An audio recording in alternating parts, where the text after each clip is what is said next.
बहनों और भाइयों नमस्कार। एक बार मेरे साथ बोलो जय हिंद। एक और बार जय हिंद। आज यहाँ आकर हम दोनों बहुत खुश हैं। आज राहुल जी की 6,700 किलोमीटर की भारत जोड़ो न्याय यात्रा खत्म हो रही है।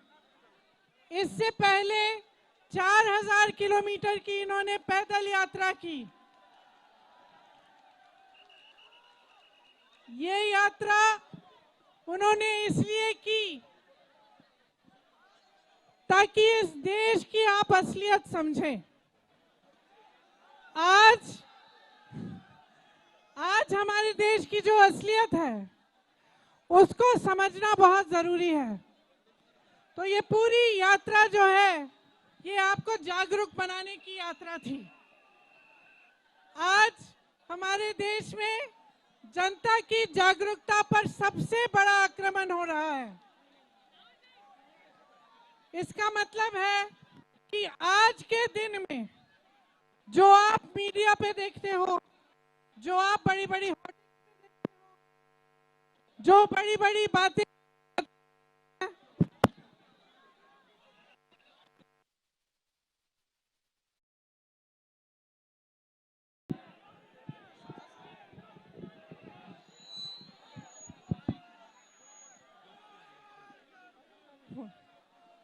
तो आज जितना भी आप होर्डिंग्स पे देखते हो, आप इश्तिहारों पे देखते हो, टीवी पे देखते हो, ये सब आपको सच्चाई नहीं दिखा रहे हैं। तो जब हम सच्चाई को समझने की बात करते हैं, जब हम जागरूकता की बात करते हैं, तो हम ये बात करते हैं कि आपका अपना अनुभव क्या है। आपके जीवन के संघर्ष में पिछले 10 सालों से क्या परिवर्तन आया है? क्या महंगाई कम हुई है? हुई है? क्या बेरोजगारी कम हुई है? क्या आप समझ रहे हैं कि ये सरकार 2 स्तर पर चल रही है? एक स्तर पर आपको ये दिखाया जा रहा है कि बड़े बड़े इवेंट हो रहे हैं, बड़े बड़े काम हो रहे हैं, और दूसरे स्तर पे इस तरह के निर्णय लिए जा रहे हैं जिससे आपकी कमर तोड़ी जा रही है। चाहे नोटबंदी हो, चाहे जीएसटी हो। आज रास्ते में एक जने आए, उन्होंने हमसे कहा कि उनका पूरा कारोबार जीएसटी की वजह से खत्म हो गया। चाहे बेरोजगारी की बात हो, एक और आए थे हमारे पास, एक लड़का आया, उनका नाम गुलशन था, आज ही इसी यात्रा में। और गुलशन ने हमें बताया कि अग्निवीर की परीक्षा 2 बार उन्होंने क्लियर की है, लेकिन वो जाना नहीं चाहता। वो कह रहा था उलझन में है, जाना नहीं चाहता, क्योंकि 4 साल के लिए उनके पिताजी कहते कि तुम क्या करोगे जाके। तो आज जो सरकार निर्णय ले रही है युवाओं के लिए, रोजगार के लिए, जिस तरह से पेपर लीक हो रहे हैं, जिस तरह से हर स्तर पर जो निर्णय लिए जा रहे हैं वो आपके खिलाफ लिए जा रहे हैं, गरीबों के खिलाफ लिए जा रहे हैं। दूसरी तरफ आप देख रहे हैं कि बड़े बड़े उद्योगपति क्या कर रहे हैं। आप देख रहे हैं कि पूरे देश की संपत्ति उनको दी जा रही है। आप खुद इसका अनुभव कर रहे हैं। तो मैं सिर्फ आपको ये कहने आई हूं कि आपकी जागरूकता आपको खुद बनानी पड़ेगी। आपको खुद अपने जीवन के अनुभव को देखना पड़ेगा और समझना पड़ेगा, और ये समझना पड़ेगा कि ये सरकार पिछले 10 सालों से जो इस देश में चल रही है वो आपके खिलाफ काम कर रही है, गरीबों के खिलाफ काम कर रही है। इसीलिए जो ये न्याय यात्रा है और जो भारत जोड़ो यात्रा है, ये आपके अधिकारों के पक्ष की यात्रा है। और मैं आप सबको धन्यवाद देना चाहती हूँ कि इतनी बड़ी तादाद में आप यहाँ आए हमारे स्वागत करने के लिए। और राहुल जी का धन्यवाद देना चाहती हूँ कि इतनी मेहनत वो इसलिए कर रहे हैं ताकि आप जागरूक बने, ताकि आप अपने अधिकारों को समझें और आप इस देश को ऐसे लोगों से बचाएं जो इस देश को बर्बाद करने पे तुले हैं। धन्यवाद। अब राहुल जी आपसे 2 शब्द कहेंगे।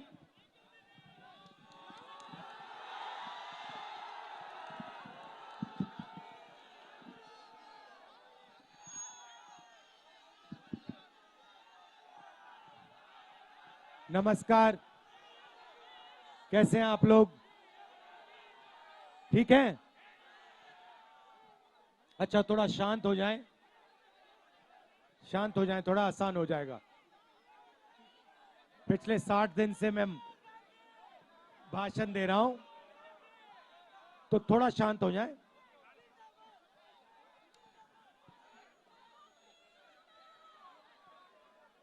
एक साल पहले हमने भारत जोड़ो यात्रा की, कन्याकुमारी से कश्मीर चले, और उसमें हमारी सोच थी कि जो नफरत देश में फैलाई जा रही है उसके खिलाफ कोई ना कोई एक्शन लेना पड़ेगा। और इसीलिए भैया पुलिस वाले धक्का मत दीजिए ना, ये मोदी जी की रैली नहीं है, ये हमारी रैली है। इसमें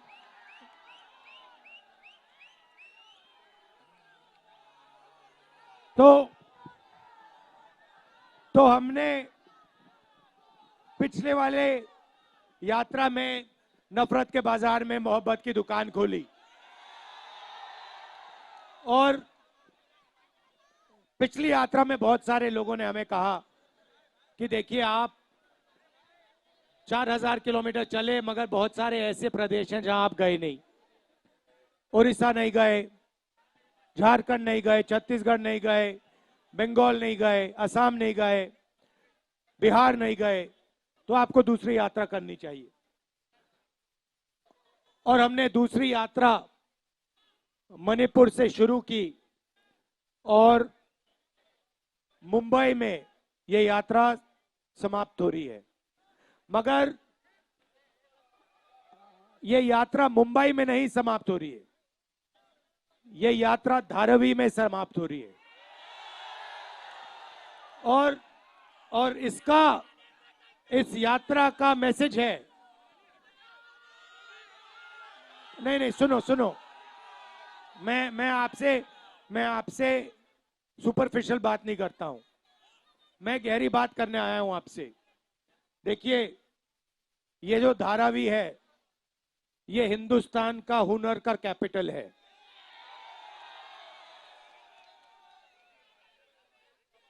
जिसको हम स्किल कहते हैं, हुनर कहते हैं, जिसको जुगाड़ कहा जाता है, ये इन चीजों का कैपिटल है, राजनीति है हिंदुस्तान में हुनर की। और शुरुआत हमने कहा कि मणिपुर में, क्यों? क्योंकि मणिपुर में बीजेपी ने सिविल वॉर का माहौल बना रखा है। भैया पुलिस वाले धक्का मत दो, कुछ नहीं होने वाला।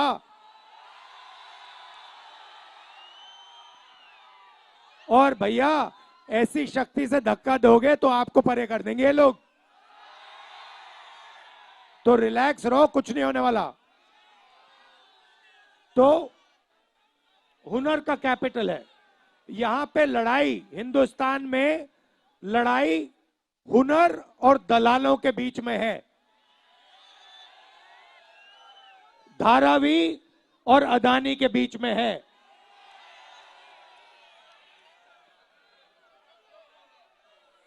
और इसीलिए यात्रा में हमने न्याय शब्द जोड़ दिया। अब पूरे हिंदुस्तान में गरीबों के साथ अन्याय हो रहा है, किसानों के साथ अन्याय हो रहा है, मजदूरों के साथ अन्याय हो रहा है।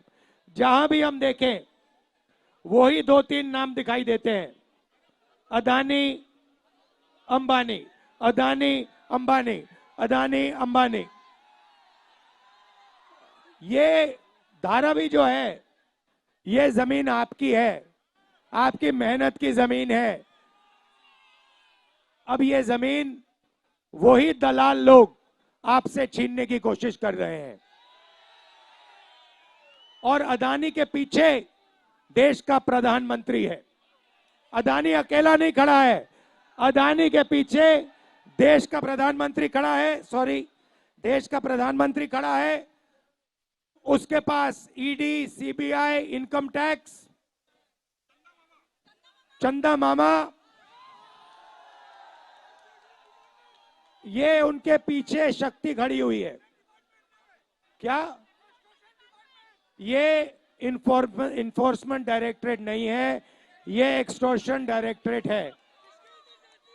आपने देखा होगा, कल मैंने प्रेस कॉन्फ्रेंस किया, देखा आपने, दुनिया का सबसे बड़ा एक्सटॉर्शन रैकेट हिंदुस्तान की सरकार चला रही है। हजारों करोड़ रुपए नरेंद्र मोदी की पार्टी को बॉन्ड्स में दिए गए। क्यों दिए गए? 3 कारण हैं, 3 तरीके हैं। सबसे पहला, कंपनी के पास बीजेपी के लोग जाते हैं, इन्फोर्समेंट डायरेक्टरेट की, ईडी की इनकम टैक्स इंक्वायरी शुरू होती है। उनके महीनों बाद